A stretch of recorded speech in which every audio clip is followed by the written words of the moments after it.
Please इस video को like, share और सब्सक्राइब कीजिए।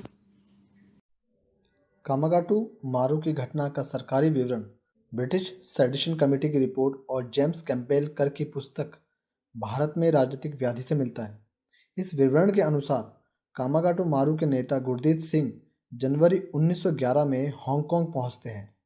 वह अमृतसर जिले के रहने वाले थे और सिंगापुर तथा मलाया में कुछ वर्षों तक ठेकेदारी करते थे। हांगकांग में उस वक्त लगभग 150 सिख थे जो कनाडा जाना चाहते थे, लेकिन कनाडा के कानून के अनुसार उनका जाना असंभव हो रहा था। इस कानूनी दिक्कत को पार कर सिखों को कनाडा ले जाने का फैसला गुरदीत सिंह ने किया। वह एक जहाज को भाड़े पे लेना चाहते थे जो कलकत्ता से वैंकूवर कनाडा जाए। मार्च 1914 में हांगकांग में एक जर्मन शिपिंग एजेंट मिस्टर बूने के जरिए एक जापानी जहाज कामागाटू मारू को भाड़े पे लिया गया। 4 अप्रैल 1914 को यह जहाज 165 पंजाबी यात्रियों को लेकर हांगकांग से रवाना हुआ। शंघाई में 111, मोजी में 86 और याकोहामा में 14 नए यात्रियों को लेकर 376 पंजाबियों के साथ वैंकूवर को रवाना हुआ। इन यात्रियों में 25 मुसलमान थे और बाकी सब सिख थे। गदर पार्टी के मुखपत्र गदर की प्रतियां तीनों बंदरगाहों पर जहाज पर आई और याकोहामा में संयुक्त राज्य अमेरिका के 2 भारतीय क्रांतिकारी भगवान सिंह और बरकतुल्ला जहाज पर आ चुके थे। भगवान सिंह ने जोशीला भाषण देकर यात्रियों को भारत में ब्रिटिश सरकार के खिलाफ बगावत करने की सलाह दी। यह जहाज 23 मई 1914 को वैंकूवर पहुंचा, लेकिन कनाडा के अधिकारियों ने 2-1 यात्रियों को छोड़ के बाकी किसी को भी जहाज से उतरने की इजाज़त न दी। इसके विरोध में जहाज पर वैंकूवर में सभाएं हुई जिसमें जोशीले भाषण दिए गए। भारतीयों का दावा था कि कनाडा के आप्रवासन कानून की सारी शर्तें उन्होंने पूरी कर दी थी, लेकिन कनाडा के अधिकारी इसे स्वीकार नहीं कर रहे थे।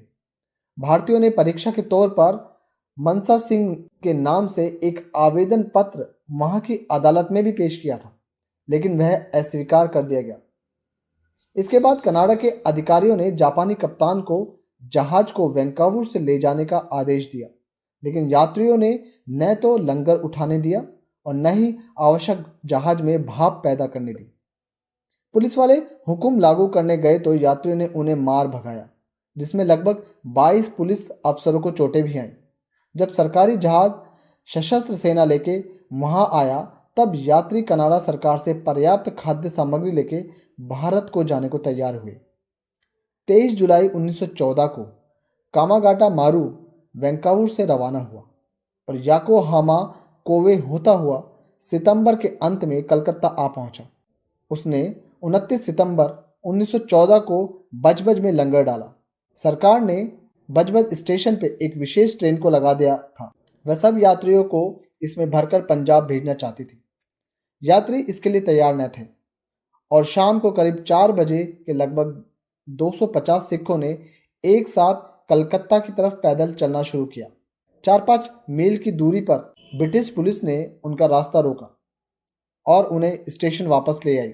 स्टेशन पे हंगामा हो गया, जिसमें सरकारी बयान के अनुसार 20 यात्री, बजबज के 2 निवासी, 2 यूरोपियन और 2 भारतीय पुलिस वाले मारे गए। गुरदीत सिंह समेत 29 आदमियों को ब्रिटिश पुलिस पकड़ न पाई और लगभग 200 से ज़्यादा लोगों को जेल में डाल दिया गया। ब्रिटिश सरकारी रिपोर्टों में कहा गया था कि जब जहाज वैंकूवर में था उस समय हथियार खरीदकर जहाज पर लाने की कोशिश की गई थी। यह भारतीय राष्ट्रीय आंदोलन को भड़काने की एक कोशिश भी माना गया। ब्रिटिश शासकों के ऐसे क्रूर बर्ताव से सारे देश में ब्रिटिश विरोधी भावनाओं को बहुत बल मिला और यह घटना भारतीय राष्ट्रीय आंदोलन का एक अभिन्न अंग बन गई। प्लीज़ इस वीडियो को लाइक, शेयर और सब्सक्राइब कीजिए।